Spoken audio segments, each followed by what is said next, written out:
सुबह बिस्तर से उठते ही बदन जैसे बोझिल लगता है और जरा सी दूरी तय करने पर ही सांस चढ़ने लगती है।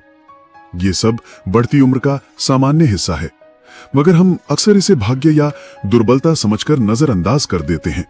सच्चाई तो ये है कि हमारा शरीर सिर्फ जरा सी परवरिश और उचित रूटीन की मांग करता है। इसमें सबसे सरल मगर सबसे प्रभावी उपाय है पैदल चलना।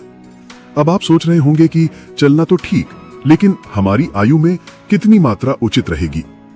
यही प्रश्न करोड़ों दिमागों में उमड़ता है, विशेष रूप से जब हम 60 का पड़ाव पार कर चुके होते हैं।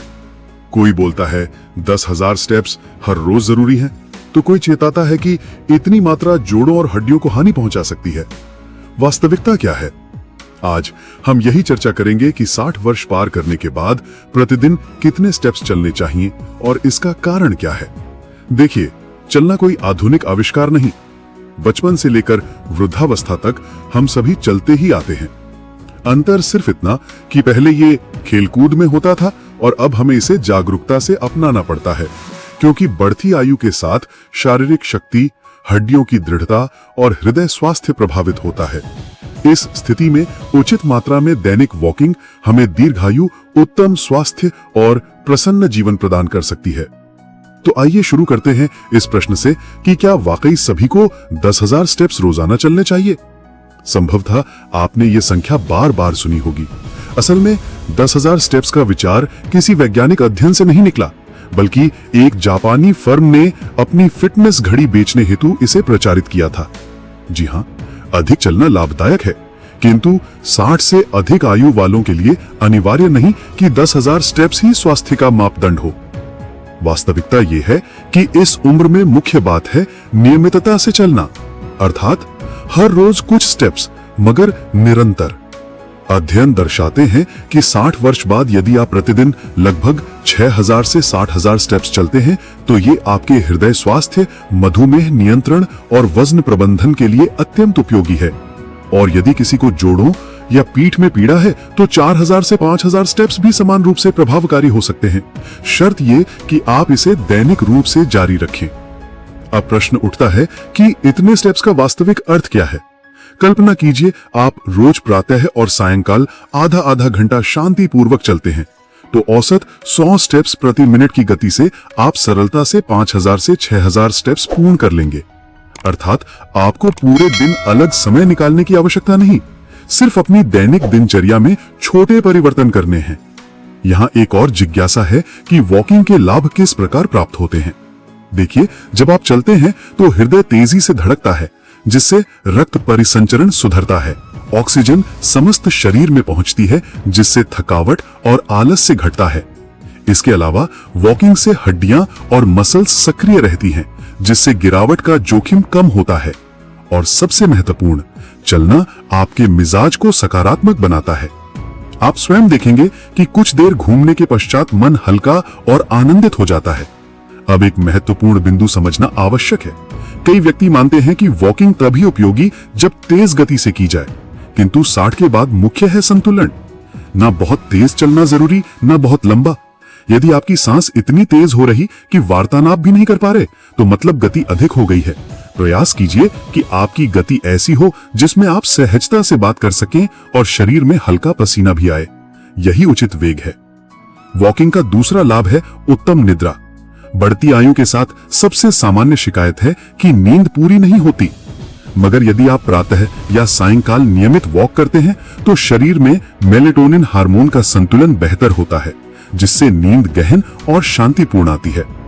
और शायद आपको आश्चर्य हो, लेकिन वॉकिंग मस्तिष्क के लिए भी उतनी ही आवश्यक है जितनी देह के लिए। 60 वर्ष बाद मस्तिष्क की स्मृति और एकाग्रता कमजोर होने लगती है। अध्ययन बताते हैं कि दैनिक 30 से 40 मिनट की वॉक से मस्तिष्क में नए न्यूरॉन विकसित होते हैं और अल्जाइमर जैसी रोगों का खतरा घटता है। तो अब प्रश्न है, आपको आरंभ कैसे करना चाहिए? कई व्यक्ति 60 वर्ष बाद अचानक 6,000-7,000 स्टेप्स शुरू कर देते हैं और फिर थकान या दर्द से व्यथित हो जाते हैं।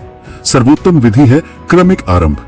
यदि आप वर्तमान में बिल्कुल नहीं चलते, तो पहले रोज 2,000 स्टेप्स अर्थात लगभग 15 से 20 मिनट चलिए।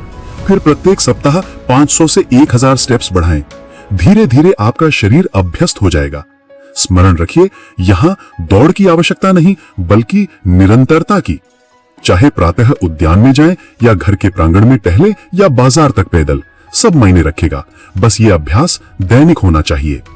जब आप दैनिक वॉकिंग शुरू करते हैं तो पहला अंतर आपको अपनी सांस और गति में अनुभव होगा। वो जो पहले कुछ स्टेप्स में ही थकावट और हांफना महसूस होता था, धीरे धीरे लुप्त हो जाएगा। किंतु यहां एक और अत्यंत महत्वपूर्ण बात है, वॉकिंग का सही ढंग। कई बार लोग सोचते हैं कि वॉकिंग तो सिर्फ पैर आगे बढ़ाना है, इसमें विधि कैसी? मगर सच्चाई ये कि यदि आप उचित तरीके से नहीं चलते तो लाभ के स्थान पर कष्ट हो सकता है। उदाहरण स्वरूप, यदि आप झुकी पीठ और नीचे झुकी गर्दन से चलेंगे तो आपकी रीढ़ और कमर पर अनावश्यक भार पड़ेगा। प्रयास कीजिए कि आपकी पीठ सीधी रहे, कंधे शिथिल और खुले हों और दृष्टि सीधे आगे हो। इस प्रकार वॉकिंग से आपका संतुलन सुधरेगा और गिरने का जोखिम कम होगा। अब चर्चा करें गति की लंबाई की। कई बार लोग बहुत लंबे लंबे स्टेप्स लेते हैं, मानते हैं कि इससे शीघ्र लक्ष्य प्राप्त होगा, किंतु 60 वर्ष बाद लंबे स्टेप्स जोड़ों और कूल्हों पर अधिक दबाव डालते हैं। सर्वोत्तम विधि है छोटे मगर सतत स्टेप्स। इससे आपके पैरों की मसल्स पर कम भार पड़ता है और आप अधिक समय तक सहजता से चल सकते हैं। एक और बात है जूतों की। अक्सर लोग घरेलू चप्पलों या सैंडलों में वॉकिंग कर लेते हैं, मगर स्मरण रखिए कि उचित जूते ना हो तो पैरों, जोड़ों और कमर में दर्द बढ़ सकता है। प्रयास करें कि वॉकिंग शूज या आरामदायक स्पोर्ट्स शूज प्रयोग करें। इनसे आपके स्टेप्स को उचित समर्थन मिलेगा और आप लंबी दूरी बिना थकान के तय कर सकेंगे। अब आइए वॉकिंग के समय पर बात करें। कई लोग पूछते हैं, क्या प्रातः वॉक अनिवार्य है? वास्तव में सर्वश्रेष्ठ समय वही जो आपको सबसे सुगम और सुखद लगे। यदि प्रातःकाल आपके लिए उपयुक्त है तो उत्तम। प्रातः की शुद्ध वायु और हल्की सूर्य किरणें शरीर और मन दोनों को स्फूर्ति प्रदान करती हैं। किंतु यदि किसी कारण प्रातः संभव नहीं तो सायंकाल भी समान रूप से प्रभावी है।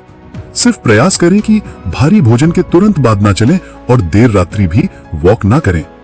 कई व्यक्तियों के लिए वॉकिंग को ऊब से बचाना भी एक चुनौती है। आप सोच रहे होंगे, रोज एक ही मार्ग पर चलना कितना नीरस लगता है, मगर इसका समाधान भी है। आप चाहें तो वॉकिंग के दौरान हल्का संगीत सुन सकते हैं या किसी मित्र या परिवारजन के साथ चल सकते हैं। वार्तालाप करते हुए वॉकिंग न सिर्फ मनोरंजक लगती है बल्कि आप कब हजारों स्टेप्स पूर्ण कर लेते हैं पता ही नहीं चलता। अब वॉकिंग का एक और आयाम है सुरक्षा। 60 वर्ष बाद फिसलन और गिरने का खतरा बढ़ता है, अतः प्रयास करें कि सदैव समतल और स्वच्छ स्थान पर चलें। यदि उद्यान या बाग उपलब्ध है तो सर्वोत्तम, किंतु यदि सड़क पर चलना पड़ रहा है तो सतर्क रहें कि सड़क पर गड्ढे या पत्थर ना हो। साथ ही रात्रि काल में चल रहे हैं तो हल्के रंगों के वस्त्र धारण करें ताकि वाहन चालक आपको सरलता से देख सकें। यहां मैं आपको एक रोचक तथ्य बताता हूं। अध्ययनों में पाया गया कि जो व्यक्ति दैनिक 6000 से अधिक स्टेप्स चलते हैं उनमें हृदयाघात और स्ट्रोक का जोखिम करीब 40% तक घट जाता है। कल्पना कीजिए, सिर्फ वॉकिंग जैसी सरल आदत से इतनी गंभीर बीमारियों से संरक्षण संभव है। यही कारण है कि चिकित्सक अक्सर कहते हैं कि चलना सबसे किफायती औषधि है, किंतु सिर्फ स्टेप्स गिनने से कार्य नहीं चलेगा। हमें अपने शरीर की आवाज सुननी भी आनी चाहिए। यदि वॉकिंग के समय सांस बहुत तेज हो रही है, चक्कर आ रहा है या जोड़ों में असामान्य पीड़ा हो रही है तो तत्काल रुकें। शरीर सदैव संकेत देता है, आवश्यकता है उन्हें ग्रहण करने की। अब चर्चा करें वॉकिंग के मानसिक लाभों की। बढ़ती आयु के साथ कई बार एकाकीपन और उदासी हमें जकड़ लेती है, मगर जब आप दैनिक उद्यान में जाकर लोगों से मिलते हैं, हल्की फुल्की गपशप करते हैं तो एक सामाजिक बंधन बनता है। यह आपके मूड और आत्मविश्वास दोनों को उन्नत करता है। यही कारण है कि कई व्यक्ति कहते हैं कि प्रातः वॉक से सिर्फ देह ही नहीं मन भी स्वस्थ रहता है। और यदि आप चाहें तो वॉकिंग को एक छोटा लक्ष्य भी बना सकते हैं, जैसे इस सप्ताह में रोज 3000 स्टेप्स पूर्ण करूंगा, अगले सप्ताह 4000 और फिर क्रमिक रूप से 6000 तक पहुंचूंगा। इस प्रकार छोटे लक्ष्यों की प्राप्ति से आपको प्रेरणा मिलती रहेगी और आप हतोत्साहित नहीं होंगे। और हाँ, वॉकिंग सिर्फ बाहर ही अनिवार्य नहीं। कई बार मौसम खराब हो या बाहर जाना असंभव हो तो घर के भीतर भी आप सरलता से स्टेप्स पूर्ण कर सकते हैं। टीवी देखते हुए, फोन पर बातचीत करते हुए या घर के प्रांगण में घूमते हुए भी आप दैनिक लक्ष्य प्राप्त कर सकते हैं। जैसे जैसे आप दैनिक वॉकिंग की आदत अपनाते जाएंगे, वैसे वैसे आपको स्वयं, अपने शरीर और मन में परिवर्तन अनुभव होगा। किंतु एक बात सदैव स्मरण रखिए, वॉकिंग सिर्फ स्टेप्स का खेल नहीं, ये संतुलन का खेल है। 60 वर्ष बाद आवश्यक है कि हम अपने शरीर के अनुरूप चलें, न कि दूसरों की तुलना में। कई बार लोग दूसरों को देखकर सोचते हैं, अरे वे तो रोज 8000-9000 स्टेप्स चलते हैं, मैं क्यों नहीं? किंतु प्रत्येक व्यक्ति का शरीर, उसकी सामर्थ्य और स्वास्थ्य भिन्न होता है। किसी को जोड़ों की समस्या है, किसी को हृदय रोग है, किसी को मधुमेह है। ऐसी स्थिति में हमें अपनी क्षमता अनुसार चलना चाहिए। वास्तविक उद्देश्य है दैनिक शरीर को सक्रिय रखना, न कि रिकॉर्ड बनाना। अब यह एक और आवश्यक आयाम है, वॉकिंग की सततता। आपने देखा होगा कि कई व्यक्ति नव वर्ष पर या चिकित्सक की सलाह पर अचानक दैनिक वॉकिंग आरंभ कर देते हैं, किंतु कुछ दिनों बाद यह आदत टूट जाती है। वास्तव में वॉकिंग का लाभ तभी मिलता है जब आप इसे अपनी दिनचर्या का अभिन्न भाग बना लें। अर्थात जैसे दांत साफ करना या भोजन करना, वैसे ही वॉकिंग को भी दैनिक बनाएं। इस आदत को मजबूत करने का एक अच्छा तरीका है साथी ढूंढना। यदि आप किसी मित्र, पड़ोसी या परिवारजन के साथ चलेंगे तो वॉकिंग अधिक मनोरंजक हो जाएगी। साथी होने से आलस्य भी कम होता है। कई वृद्धजन बताते हैं कि उनके लिए वॉकिंग सिर्फ स्वास्थ्य नहीं, बल्कि मित्रता और साथ का भाव भी बन जाती है। और यदि साथी उपलब्ध ना हो तो भी स्वयं को प्रोत्साहित रखने के उपाय खोजिए, जैसे वॉकिंग के समय मोबाइल ऐप से स्टेप्स गिनना। हर दिन अपनी गिनती देखकर आपको स्वयं आनंद और तृप्ति मिलेगी। ये एक छोटा खेल सा बन जाएगा जिसमें आप रोज पूर्व गिनती से बेहतर करने का प्रयास करेंगे। वॉकिंग का एक और बड़ा लाभ है कि ये आपके रक्तचाप और शर्करा स्तर को नियंत्रित रखने में सहायक है। चिकित्सकों के अनुसार 30 से 40 मिनट के नियमित वॉक उच्च रक्तचाप और टाइप 2 मधुमेह रोगियों के लिए अत्यंत लाभदायक है। और हाँ, यदि आप दवाएं लेते हैं तो वॉकिंग के साथ उनकी नियमितता भी बनाए रखें। वॉकिंग दवाओं का विकल्प नहीं, बल्कि उनका सहयोगी है। अब एक और रोचक बात, वॉकिंग के दौरान यदि आप हल्की धूप में चलते हैं तो आपका शरीर विटामिन डी भी उत्पादित करता है, और ये विटामिन हड्डियों तथा रोग प्रतिरोधक क्षमता दोनों के लिए आवश्यक है। अर्थात एक ही आदत से आपको बहुविध लाभ मिल रहे हैं: हृदय स्वास्थ्य, मस्तिष्क दृढ़ता, उत्तम निद्रा, कम तनाव और मजबूत हड्डियां। किंतु फिर वही बात दोहरानी आवश्यक है, संतुलन। यदि आप किसी दिन थके हैं या मौसम प्रतिकूल है तो स्वयं पर दबाव डालने की जरूरत नहीं। उस दिन कम दूरी चलना भी ठीक है। स्मरण रखिए, ये एक लंबी यात्रा है, कोई प्रतियोगिता नहीं। अब जरा कल्पना कीजिए, आप दैनिक प्रातः या सायंकाल 30 से 40 मिनट चल रहे हैं। धीरे धीरे आपका वजन संतुलित हो रहा है, सांस चढ़ना कम हो गया है, नींद सुधर रही है और मुखमंडल पर नई स्फूर्ति लौट आई है। आप अपने नाती पोतों के साथ खेलते हुए नहीं थकते, घरेलू कार्यों में अधिक सहायता कर पाते हैं और सबसे महत्वपूर्ण, आप स्वयं को युवा अनुभव करने लगते हैं। यही है वॉकिंग का वास्तविक चमत्कार। और सबसे मनमोहक बात ये कि वॉकिंग के लिए आपको किसी महंगी यंत्र, जिम सदस्यता या विशेष स्थान की आवश्यकता नहीं। सिर्फ एक जोड़ी आरामदायक जूते, जरा सी इच्छा शक्ति और दैनिक 30-40 मिनट का समय। तो इसलिए मित्रों, यदि कोई पूछे कि 60 वर्ष बाद दैनिक कितने स्टेप्स चलने चाहिए, तो आपका उत्तर स्पष्ट होगा कि इतने स्टेप्स जितने मेरे शरीर को फिट और प्रसन्न रख सकें। सामान्यतः 5000 से 7000 स्टेप्स सर्वोत्तम माने जाते हैं, किंतु यदि मैं 3000-4000 भी नियमित चलता हूं तो यही मेरे लिए उचित है। तो आज ही निर्णय लीजिए कि आप अपनी दैनिक जीवन में वॉकिंग को स्थान देंगे, चाहे प्रातः की शुद्ध वायु हो या सायंकाल का शांत वातावरण या घर के भीतर ही घूमना। बस चलना है। धीरे धीरे ये आदत आपका साथी बन जाएगी और आपको हर दिन नई ऊर्जा और आत्मविश्वास प्रदान करेगी।